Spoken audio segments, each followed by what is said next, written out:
Welcome back to straightforward. यकीनन हिकिड़ी शइ जेका हर को डिस्कस थो करे वो इहा आहे कि जीअं ई नई हुकूमत ईंदी त कहिड़ा चैलेंजिस हुननि लाइ तयारु बीठा हूंदा, कहिड़ा फ़ैसिला हुननि खे अॻु में करणा आहिनि। जेको सभिनीनि खां अॻु में सभिनीनि खे फ़ैसिलो करिणो आहे, शइ जेका कंट्रोल करणी आहे, उहा आहे महांगाई। इन्फ्लेशन सभिनीनि खे परेशान कयल आहे ऐं पोइ ऑफकोर्स रिफॉर्म्स जी बि हिकिड़ी लाइन लॻल आहे। Education, health, security, judicial, land, आइनी, कॉन्स्टिट्यूशनल, क्लाइमेट चेंज, वॾो हिकिड़ो रोड मैप खपे पाकिस्तान खे पंहिंजे पेरनि ते बीहारण लाइ।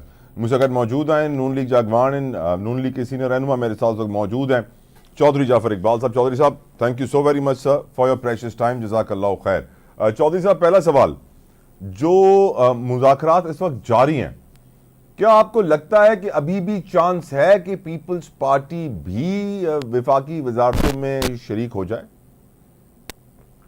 जी बहुत शुक्रिया। कुछ अल्फाज आपने इंग्लिश में कहे, कुछ सिंधी में गालबन और उर्दू में, तो अब मैं जितने समझ पाया हूं उनको सामने रखते हुए और आपके सवाल का जवाब देने की कोशिश करूंगा। जज़ाकल्लाह। बिल्कुल जी, हर चीज की गुंजाइश मौजूद है। जब तक चीजें फाइनल नहीं होती तब तक तो दोनों तरफ से जो एक दूसरे से गुफ्तो शनीद हो रही है उसका रिजल्ट आएगा तो यकीनन उसके अंदर ये चीजें शामिल होंगी और एन मुमकिन है पीपल्स पार्टी हिस्सा हो वजारतों का। यानी अभी भी चांस है, ठीक। लेकिन सर आपको लगता नहीं पीपल्स पार्टी की क्रेडिबिलिटी कुछ मुतासर होगी? ओपनली वो कह चुके हैं कि हम नहीं लेंगे वफाकी हुकूमत में वजारतें और हम बैठेंगे जरूर ट्रेजरी बेंचेस पे, नून लीग को सपोर्ट जरूर करेंगे, लेकिन उनकी क्रेडिबिलिटी मुतासर नहीं होगी सर इससे? It's part of politics. वजारतें लेने से क्रेडिबिलिटी मुतासर उन्होंने ऐलान किया है ना कि सर हम नहीं लेंगे, अब वो दोबारा ले लेते हैं, तो पीपल्स पार्टी देखिए जो इस वक्त हालात बने हैं मुल्क के और जहां हम आज खड़े हैं वहां पे क्रेडिबिलिटी उसकी बनेगी और बचेगी जो मुल्क को इन बहरानों से निकालेगा। और जो ये कहेंगे कि नहीं जी हम तो बस वो साइड पे बैठ के तमाशा देखेंगे, तो फिर this is not politics of the time. Chaudhary साहब, बहरानों से निकालने के लिए बहरानों की भी बहुत बड़ी लिस्ट है सर। महंगाई है, बेरोजगारी है, माशी मसाइल हैं, लेकिन आज एक फिच इंटरनेशनल रेटिंग एजेंसी है सर फाइनेंशियल इदारों की और मुल्कों की, उसने ये रिपोर्ट एक जारी की है पाकिस्तान के हवाले से, और उनका ये कहना है कि नई हुकूमत को आते ही सबसे पहला काम IMF से मुलाकात करनी है, अगला कर्जा सिक्योर करना है, क्योंकि हर साल 25 अरब डॉलर की तो सिर्फ कर्जों की अदायगियां हैं सर, और उसके बाद सर डोनर मुल्कों के पास जाना है, उनसे बातचीत करनी है, इन्वेस्टमेंट लेकर आनी है। अब सर इसहाक डार साहब के ऊपर बड़ी तनकीद होती है चौधरी साहब कि उन्होंने पहले भी जो है PDM की हुकूमत के दौरान बहुत सारे ऐसे काम किए थे जिससे पाकिस्तान का काम उतर गया था सर, कि अब डर लग रहा है सर लोगों के दोबारा वही ना हो। चौधरी साहब, अब आपका सवाल बहुत लंबा हो गया है। खत्म हो गया सवाल बहुत लंबा हो गया है, खत्म हो गया। मैं इसके दो हिस्से कर लेता हूँ। पहली बात तो ये जितनी चीजें आपने गिनवाई हैं इन सब का हल सियासी इस्तेहकाम में है, और सियासी इस्तेहकाम आएगा जब पार्लियामान के अंदर बैठी हुई मौजूदा मुंतखब क़यादत मिल बैठेगी। अगर वो मिल नहीं बैठेगी, अगर उसमें से आधे भी एक साइड पे और आधे एक साइड पे होंगे तो भी काम नहीं चलेगा। 2013 में मियां नवाज शरीफ साहब ने पॉलिटिकल कंसेंसस बिल्ड किया था, तब जाके बहुत सारी चीजें हल हुई थी। तो आज भी पहली जरूरत पॉलिटिकल कंसेंसस है, उसके बाद फिर बाकी दूसरी सारी चीजें आएंगी। राइट सर, हमारे साथ रहेगा चौधरी साहब, हमें आजिज धामरा साहब ने ज्वाइन किया है, पीपल्स पार्टी के सीनियर रहनुमा। Dhamra sahab, thank you so very much sir for your precious time. Aziz sahab, Chaudhry Jafar Iqbal साहब मेरे साथ मौजूद है नून लीग के, और चौधरी साहब इस तरफ इशारा दे रहे हैं कि अभी भी चांसेस मौजूद हैं कि पीपल्स पार्टी वफाकी काबीना का हिस्सा बन जाए। वुड यू एग्री धामरा साहब? बिस्मिल्लाह। हेलो जी धामरा साहब, यूर ऑन एयर। जी बिस्मिल्लाहिर्रहमानिर्रहीम। देखें, चौधरी साहब का अपना तजुर्बा होगा और अपने इंफॉर्मेशन की बुनियाद पर बात कर रहे होंगे, मगर मैं यहाँ तक तो तबसरा बिल्कुल कर सकता हूँ कि वजारतों की ऑफर थी जो पीपल्स पार्टी ने मादरत की है। हम इस प्राइम मिनिस्टर को वोट देंगे ताकि मुल्क किसी मजीद बहरान से बच जाए।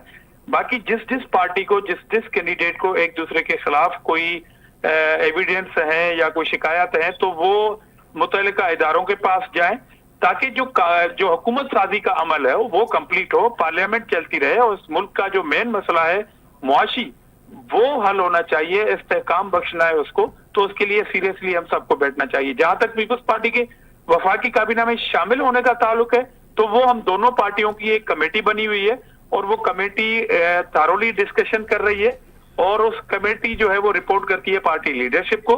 तो ये मीडिया में बताने के हवाले तक तो मेरे पास कोई इंफॉर्मेशन नहीं है। अदरवाइज ये है कि हमारी कमेटी बात कर रही है और उसमें जो भी फाइनल फैसला होगा तो वो शेयर किया गया कौम से। सर एक नैरेटिव दामरा साहब बिल्ड किया जा रहा है कि मुआशी चैलेंजेस इतने खतरनाक हैं जिसकी वजह से ज्यादातर सियासी पार्टियां ऑपोजिशन में बैठना चाहती हैं और गवर्नमेंट का हिस्सा नहीं बनना चाहती, ट्रेजरी बेंचेस पे नहीं आना चाहती, mainly economic challenges. Damra sahab are you with me? Right, असां रिकनेक्ट कंदासीं। दामरा साहब जी लाइन आई गेस डिस्कनेक्ट थी वई आहे, पर हिकिड़ी ॻाल्हि त वाज़े आहे कि मुआशी चैलेंजेस जेके इकोनॉमिक प्रॉब्लम आहे पाकिस्तान जो, उहो सभिनीनि खां वॾो प्रॉब्लम आहे। सियासी इस्तेहकाम अचणु घुरिजे, पर सियासी इस्तेहकाम खां अॻु में मुआशी इस्तेहकाम अचणु ज़रूरी आहे। अगरि मुआशी इस्तेहकाम न आयो त न सियासी इस्तेहकाम ईंदो, न मुल्क तरक़ी कंदो, न अॻिते असां वधंदासीं।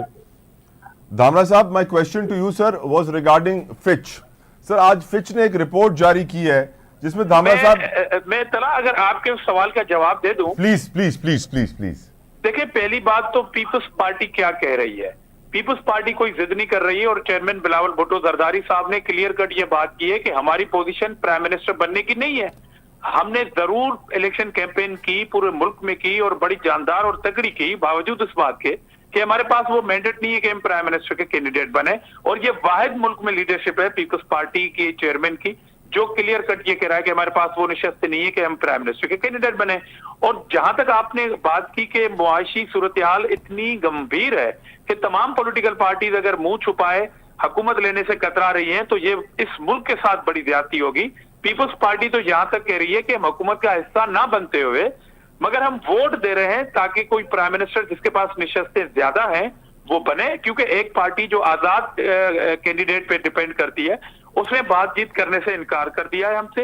एक पार्टी हमें एंगेज कर रही है, हम उनसे कोई डिमांड नहीं कर रहे। हम तो यहां तक कह रहे हैं कि हमें लास्ट 2 साल की जो ऑफर है प्राइम मिनिस्टर बनने की, हम वो भी नहीं लेना चाहते इस मुल्क के वसीतर मफाद में, कि हम आपको वोट दे रहे हैं, अपने वोट हिस्सा दे रहे हैं ताकि कोई गवर्नमेंट आए, टाइमली IMF से बात करे और इस कौम को इस हिजान की कैफियत से निकाले। और ये कौमों के ऊपर सूरत हाल आती है, मुल्कों के अंदर मुआशी सूरत हाल इस तरह के बहरान आते हैं, मगर उसको निकालेगा कौन? उसको निकालेगी कौम के वो नुमाइंदे जो हुकूमत की सूरत में आगे आएंगे।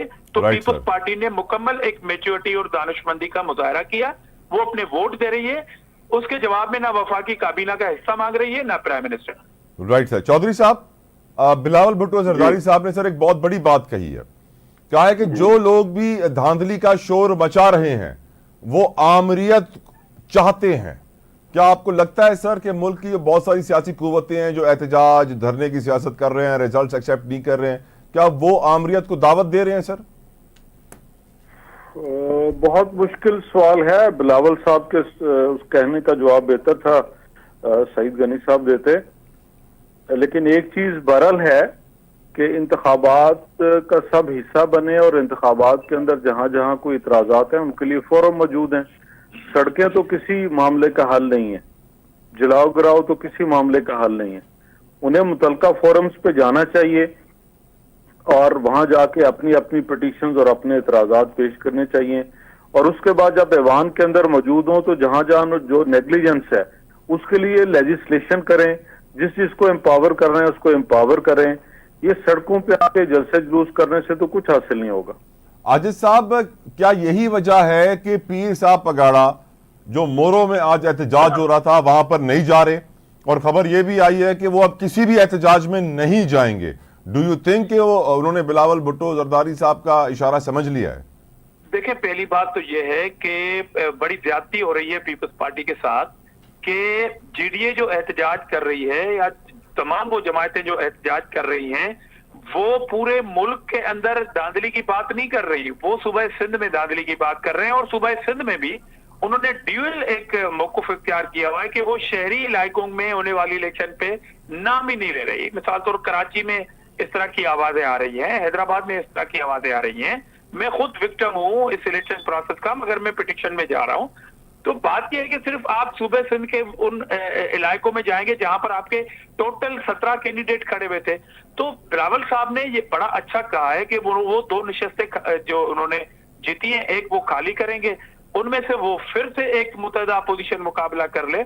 हम कोशिश करेंगे, हमसे जितनी ज्यादती हुई है हम मुतल्लिका फोरम पे जाएंगे। और बिलावल साहब ने तो कल ये भी लिस्ट पेश की, अगर किसी की पार्टी के पास है तो वो अल्लाह माफ करे मगर वो पेश कर दे कि हमारे कारकुनों की शहादतें हुई हैं इस इलेक्शन में, सांगड़ में हुई है, कराची में हुई है, मोरो में हुई है, और हमारे एक एमपी जुल्फकार शाह के ऊपर हमला हुआ था, बलूचिस्तान में हमारे ऊपर हमले हुए हैं। तो सबसे ज्यादा जो ब्लड शेड हुआ है वो पीपल्स पार्टी के ऊपर हुआ है, कारकुनान पीपल्स पार्टी के शहीद हुए हैं इस इलेक्शन में, और इल्जाम भी पीपल्स पार्टी के ऊपर लगाया जा रहा है। और जमीयत उलमा इस्लाम सिंध में एहतजाज कर रही है। हम उनसे ये सवाल कर रहे हैं कि भाई आपका मैंडेट छीना गया, जहां पर आपकी अक्सरियत थी वो है सूबा केपी के, अब मैंडेट छीना गया केपी के, उनसे आप गले मिल रहे हैं और एहतजाज कर रहे हैं सूबे सिंध में। देखें, कहीं पे मेरी पार्टी के खिलाफ किसी को शिकायत होगी कैंडिडेट के जीते हुए, कहीं से मुझे शिकायत है, मीन्स के पीपल्स पार्टी को, दोनों को चाहिए कि वो मुतल्लिका जो फोरम से वहां पे चले जाएं और टाइमली जाएं, क्योंकि 22 तारीख मेरे ख्याल में इलेक्शन कमीशन में दरखास्त जमा कराने की आखिरी तारीख है, और फिर वहां से वो दरखास्तें जाएंगी जो पूरे मुल्क में ट्रिब्यूनल बने हुए इलेक्शन के। तो तमाम पार्टीज उनके कैंडिडेट को चाहिए कि वो टाइमली डिसीजन ले। बाकी एक दूसरे के खिलाफ बयान देना, प्रेस कॉन्फ्रेंस करना, टॉक शोज में बात करना, ये